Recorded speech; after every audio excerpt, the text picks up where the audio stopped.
श्रद्धा, भक्ति और आस्था का पावन प्रतीक अमृतसर का स्वर्ण मंदिर। यहाँ हजारों श्रद्धालु मत्था टेकने आते हैं और अपने मन की मुरादें पाते हैं। इसी स्वर्ण मंदिर के पास है जलियांवाला बाग।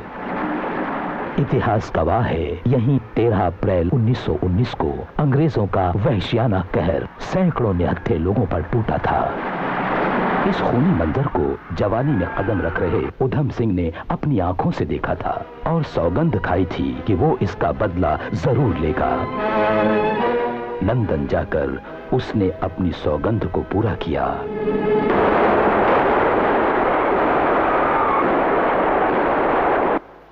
और बदले में पाया फांसी का फंदा। उन दिनों दूसरा विश्व युद्ध चल रहा था, इसलिए यह खबर भारत से छुपा कर रखी गई। आजादी के कई वर्षों बाद जुलाई 1974 को उधम सिंह के अवशेष दिल्ली लाए गए। भारत की तत्कालीन प्रधानमंत्री श्रीमती इंदिरा गांधी और पूरे राष्ट्र ने उन्हें श्रद्धांजलि दी। दिल्ली से पंजाब लाते वक्त हजारों की तादाद में लोगों ने इस सिपाही के अंतिम दर्शन किए। शहीद तेरी मौत ही तेरे वतन की जिंदगी, तेरे लहू से जाग उठेगी इस चमन की जिंदगी। खिलेंगे फूल उस जगह पे तू जहां शहीद हो। ये है अमर शहीद उधम सिंह की याद में बना सुनाम उधम स्मारक। उधम सिंह का जन्म पंजाब के संगरूर जिले के सुनाम में 26 दिसंबर 1899 में हुआ। उधम सिंह का पुराना घर यहीं इस भारत गौरव का जन्म हुआ था। इनकी माता का नाम नारायण कौर था। पिता का नाम था टहल सिंह।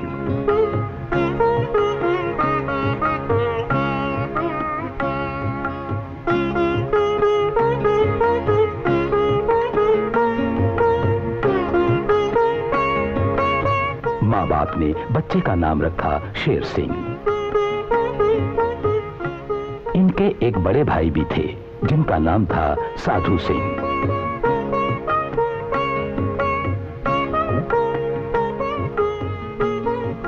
कुछ वर्षों बाद ही दोनों के सर से मां का साया उठ गया। मुफलिसी ने दोनों बच्चों और पिता टहल सिंह को रोजगार की तलाश में गांव छोड़ने पर मजबूर कर दिया। जल्दी खोल।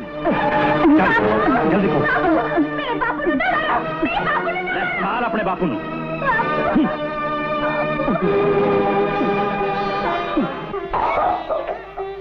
हालात उन्हें भी निगल गए। दोनों बच्चे अनाथ हो गए।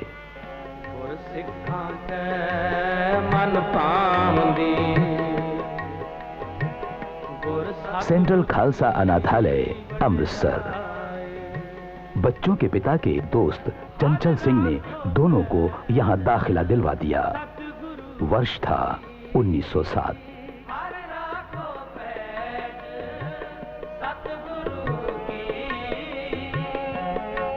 नित चढ़े सवाई, नित चढ़े सवाई, गुरसिखा के मन थामदी,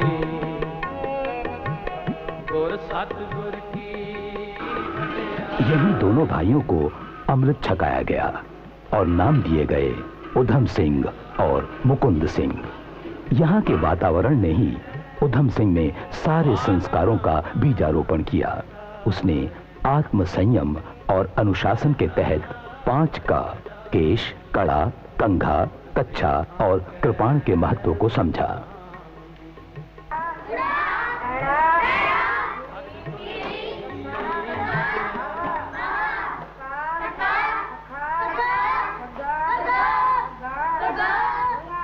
पढ़ाई लिखाई, साइकिल मरम्मत, कारपेंटरी, दस्तकारी, और चित्रकारी में उसका खूब मन लगता। इसी बीच बड़े भाई की मृत्यु हो गई।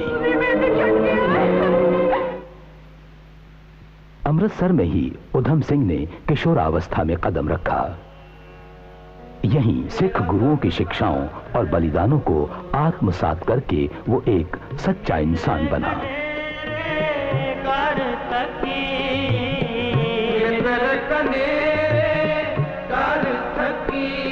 इस समय तक पहले विश्व युद्ध का डंका बज चुका था। तकरीबन 40,000 भारतीय सैनिक अंग्रेजों की कमान में इस युद्ध में भाग ले रहे थे, जिनमें ज्यादातर पंजाब के थे। भारतीय नेताओं का मानना था कि इसके एवज में उन्हें मिलेगा स्वराज्य का तोहफा, पर मिला रॉलेट एक्ट। न दाद न फरियाद, न दलील न वकील। अमृतसर में डॉक्टर सत्यपाल और डॉक्टर सैफुद्दीन किचलू के नेतृत्व में विरोध की तैयारियां होने लगी।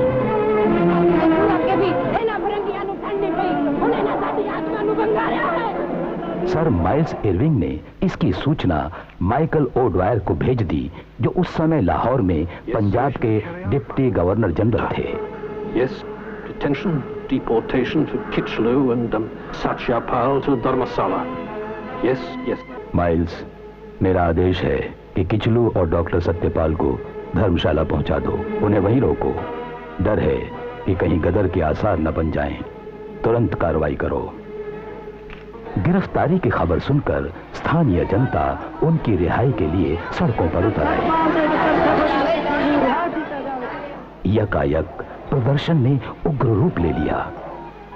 पुलिस ने गोली चला दी। 30 लोग मारे गए, जिनमें एक महिला समेत 5 अंग्रेज भी शामिल थे।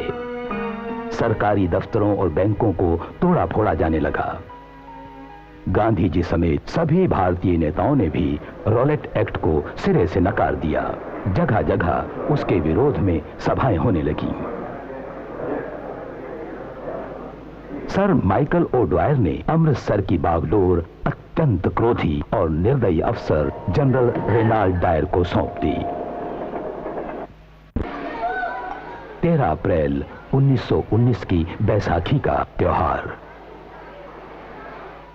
हजारों की तादाद में लोग जलियांवाला बाग में इकट्ठे हुए। मकसद था डॉक्टर सत्यपाल और डॉक्टर किचलू की रिहाई की मांग करना।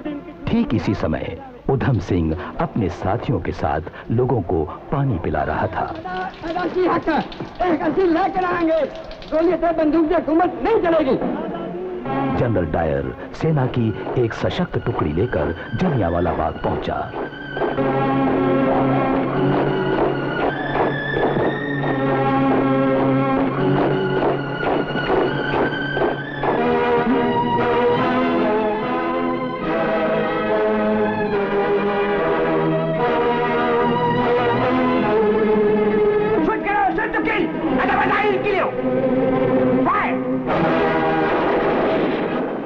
किसी चेतावनी के उसके हुक्म पर सैनिकों ने अंधाधुंध गोलियां बरसानी शुरू कर दी।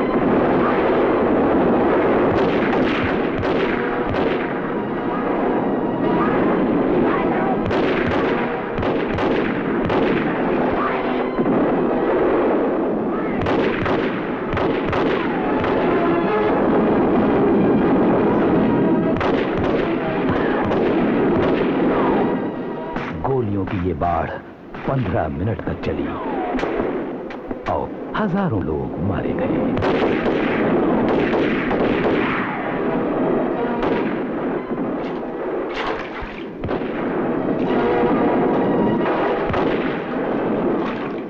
जनरल डायर ने अपने इस कुकृत्य को उचित ठहराते हुए दावा किया कि हिंदुस्तानियों को सबक सिखाना जरूरी था और ये बिना आतंक के नहीं हो सकता था।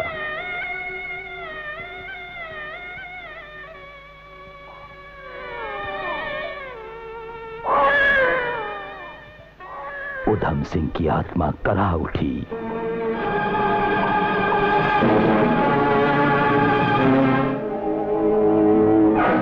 इस घटना ने उधम सिंह की जिंदगी के रुख को ही बदल दिया।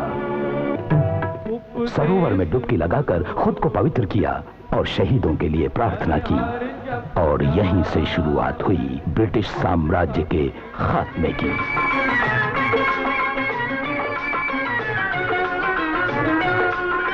ये वो दौर था जब भगत सिंह, चंद्रशेखर, राजगुरु और सुखदेव जैसे कई क्रांतिकारियों ने अंग्रेज सरकार की नाक में दम कर रखा था। उधम सिंह भी इन क्रांतिकारियों के महासंग्राम का योद्धा बनना चाहते थे, पर विडंबना देखिए, गैर लाइसेंसी शस्त्र रखने के जुर्म में 30 अगस्त 1927 को उन्हें गिरफ्तार कर लिया गया और 4 साल की सजा ली।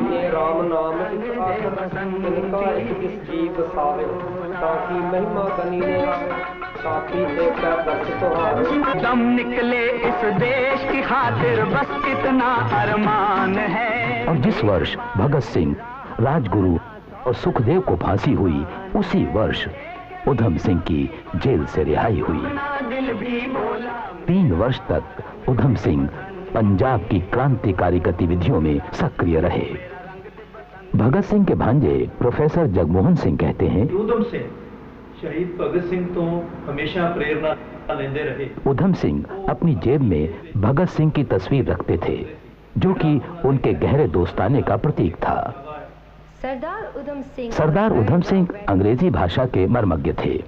किताबें पढ़कर ही उन्होंने रूस और अमेरिकी क्रांति के बारे में जाना कि कैसे लोगों ने राजतंत्रों को उखाड़ फेंका था। कैलिफोर्निया के विदेशी भारतीयों द्वारा स्थापित गदर पार्टी के भी वे सदस्य थे। उन्होंने पासपोर्ट कैसे हासिल किया, ये भी मिस्ट्री है। ब्रिटिश पुलिस की खुफिया रिपोर्टों के अनुसार उधम सिंह कश्मीर के रास्ते ऑस्ट्रिया, इटली, स्विट्जरलैंड और फ्रांस होते हुए अंततः 1934 में लंदन पहुंचे।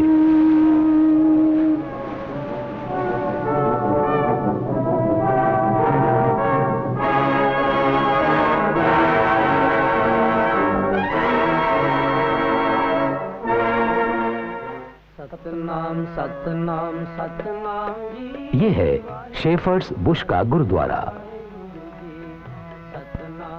लंदन पहुंचने के बाद उधम सिंह सबसे पहले यहीं आए। गुरुद्वारे की अनुमति से अपने शुरुआती दिन उन्होंने यहीं गुजारे। तत्कालीन सेक्रेटरी शिव सिंह जोहल उधम सिंह के बहुत करीब थे। इनके सभी भारतीयों से अच्छे संबंध थे।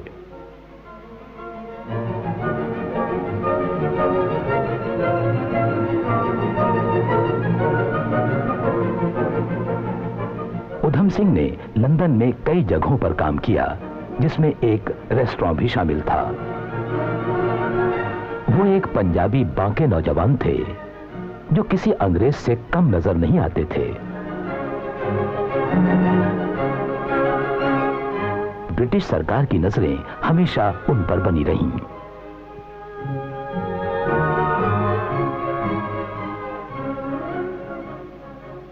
उधम सिंह ने एक पुरानी मोटरसाइकिल खरीदकर रिपेयर कर ली, जिससे उनके स्वच्छंद आवागमन की समस्या हल हो गई। उन्होंने केशों का भी त्याग कर दिया और पगड़ी पहनना भी बंद कर दी। लेकिन हाथ के कड़े और कृपाण को नहीं त्यागा। Hi, come on, show me around your country. इस बदले हुए वेश में उधम सिंह ने अपने जीवन यापन के लिए कई तरह के रास्ते अपनाए। एक फिल्म में तो उन्होंने एक सह कलाकार के रूप में काम भी किया।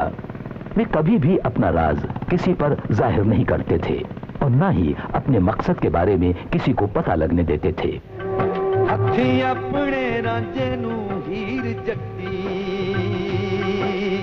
हीर का दर्द उन्हें मां भारती की आंखों में भी नजर आता था। जनरल डायर को जलियांवाला बाग नरसंहार का दोषी मानते हुए ब्रिटिश आर्मी से निष्कासित कर दिया गया। माइकल ओडवायर को डरबन भेज दिया गया, पर इसके बावजूद भारत के बारे में व्याख्यान देने के लिए वो अक्सर लंदन आया करते थे।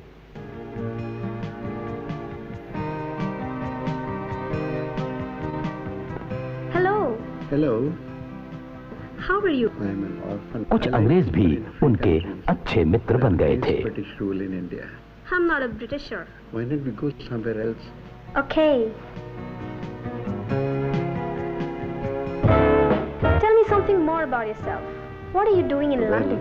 You'll come to know very soon. कोई जान पहचान वाला उनसे पूछता कि लंदन में क्या कर रहे हो, वो टाल कर कहते एक दिन मालूम हो जाएगा।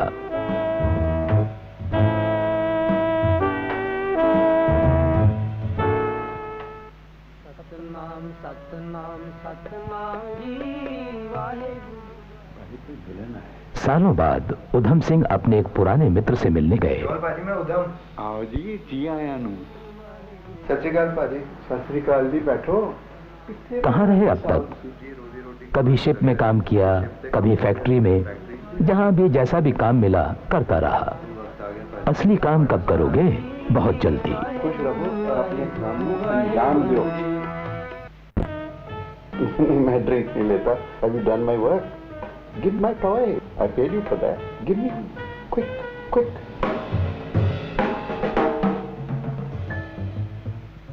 लंबे इंतजार के बाद आखिर वो दिन आ ही गया जब लंदन के कैक्सटन हॉल में ईस्ट इंडिया एसोसिएशन और रॉयल सेंट्रल एशियन सोसाइटी की एक संयुक्त बैठक का आयोजन हुआ, जिसमें माइकल ओडवायर भी थे।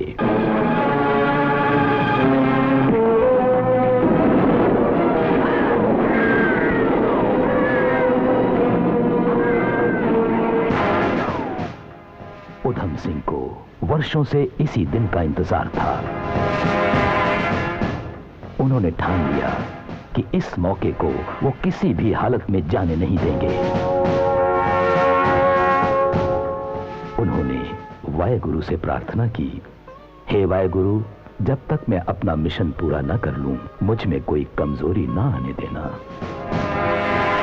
सायंकाल 13 मार्च 1940, लंदन का कैक्सटन हॉल। एक किताब में रिवॉल्वर छुपाकर उधम सिंह ने हॉल में प्रवेश किया। बैठक के समाप्त होते ही लोग उठ खड़े हुए। ओडवायर मंच की ओर बढ़ा।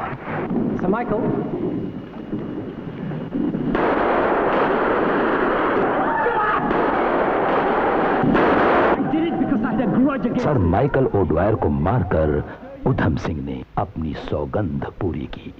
आम आदमी की नजर में उधम सिंह रातों रात महानायक बन गए। 6 जून 1940 से 31 जुलाई 1940 तक उन्हें पेंटोनविले जेल में रखा गया और उन पर मुकदमा चलाया गया। मुकदमे के दौरान उन्हें किसी से मिलने नहीं दिया जाता था। जेल में उन पर कई पाबंदियां लगा दी गईं। यहां तक कि शाकाहारी होने के बावजूद उन्हें मांस खाने पर मजबूर किया गया। उन्होंने भूख हड़ताल भी की। जेल से अपने एक मित्र को पत्र लिखते हुए उन्होंने कहा था, मुझे अपने किए पर अफसोस नहीं है। मैं देश का सिपाही हूं, मरने से नहीं डरता।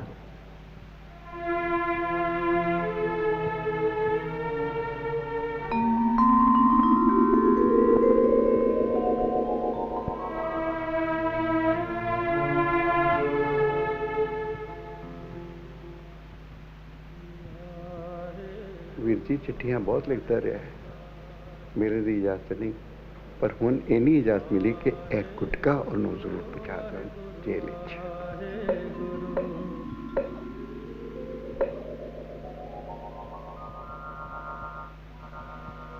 अदालत में दलील देते हुए उधम सिंह ने ब्रिटेन की न्याय व्यवस्था को ललकारा। Mister Singh, are you guilty? मैं हत्या का कसूरवार नहीं। मैंने माइकल ओडवायर को मारकर बतौर एक सैनिक अपने देश की बेइज्जती का बदला लिया है। अदालत ने प्रेस को आदेश दिया कि उधम सिंह के बयानों को न छापा जाए।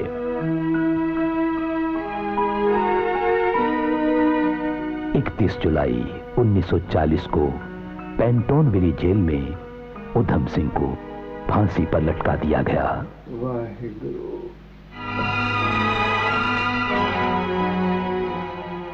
मरने से पहले उन्होंने कहा था, मेरी शादी मौत से होने वाली है।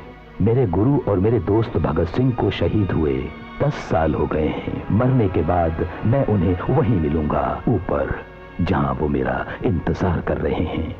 गुलाम भारत में क्रांति की एक और चिंगारी को बुझा दिया गया, लेकिन आजाद भारत ने इस चिंगारी को सितारा बना दिया।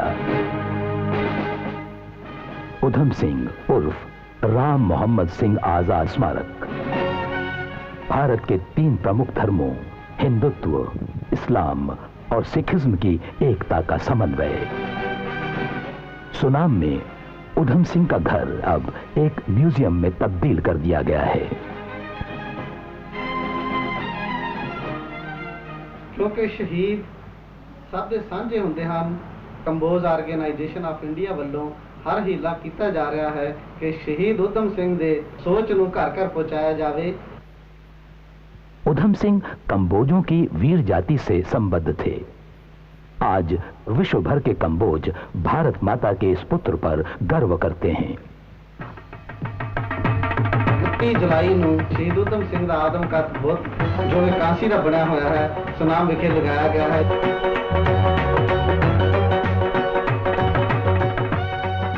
उधम सिंह का गांव सुनाम आज हर देश प्रेमी का तीर्थ स्थल बन चुका है।